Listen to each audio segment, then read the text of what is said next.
This is video number 5 for sections 4.4 and 4.5. Application problem dealing with half-life.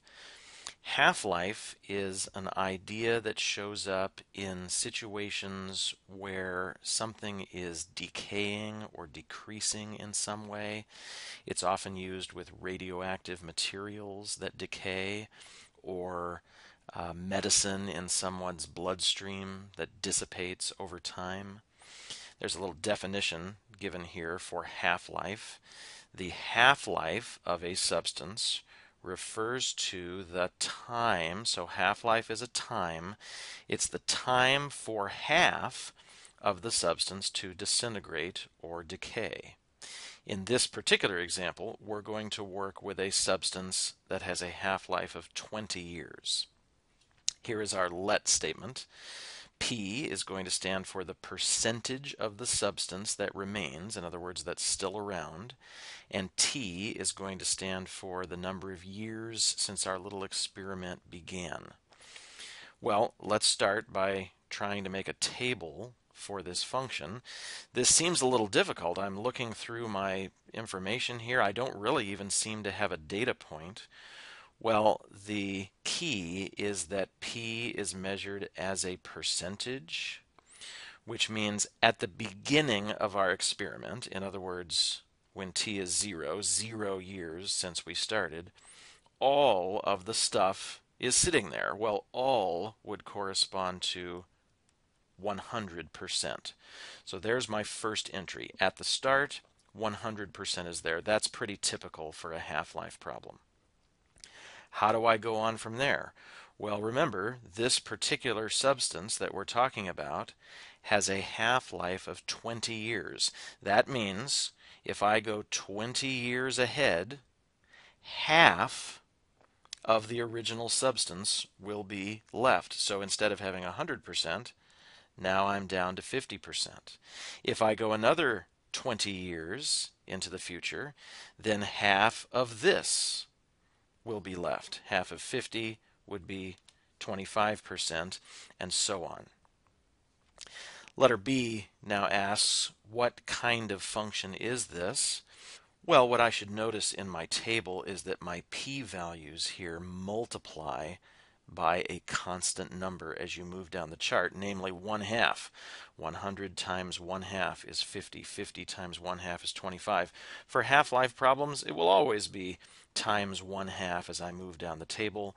Therefore, this function is an exponential function. Now I want to write an equation for my function. It's exponential, so it's going to fit the usual y equals a times b to the x pattern. Always a good idea to decide which of our three cases we're dealing with here, the easy, the medium, or the difficult. Well, I can see that 0 in the t column, which tells me that I have my y-intercept. So that's good. That means I at least know the a, the y-intercept, would be 100. But the t's are not going up by 1. And so therefore I don't have any easy way to figure out the b in this problem. That makes this the medium case. I know the a, but I don't know the b. Well, our strategy in that case is to fill in the a, fill in what we do know,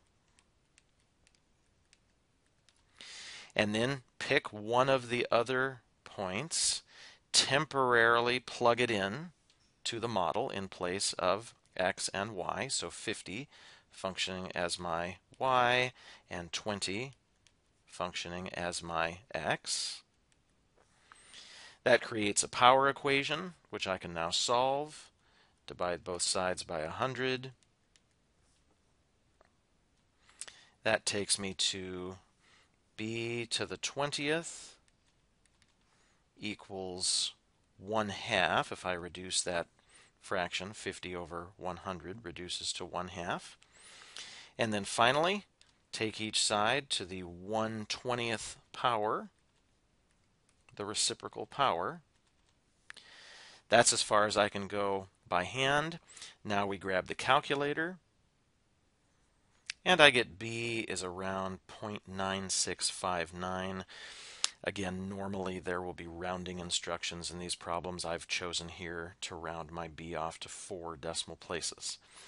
Now that I have my a and my b, I can go ahead and write the final model. Looks like the final equation, and I want to use the correct letters. I have p for my y variable. I have 100 times 0.9659 to the t. There's my equation for this exponential function. Now let's try to answer some questions about our situation.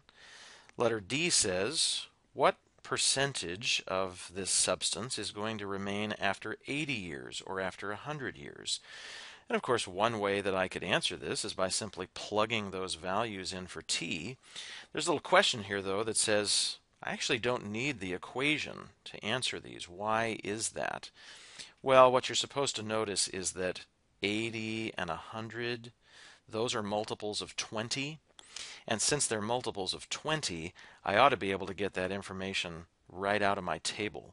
If we give ourselves some room here to continue the table, we had ended at 40 and 25. So 20 years later would be 60, cutting that percentage in half. 12.5, 20 years later, cutting that percentage in half. 6.25, 20 years later, cutting that percentage in half. 3.125. Well, there's my two answers right in the table. After 80 years, 6.25% of the substance will remain. And after 100 years, 3.125% of the substance will remain. Finally, let's go to letter E. Letter E is an interesting question. It says, if I started with a 40 milligram sample of this material, how much will be left in 5 years? This is a bit of a tricky question because my model really only addresses what percentage remains at any given time. I'm going to have to do some thinking about how to answer this question, but certainly I could start by figuring out what percentage of the original would be left in 5 years. To do that, I would just need to plug 5 in place of t in my model. T stands for the number of years since the start of my experiment, so I just plug in the 5 there.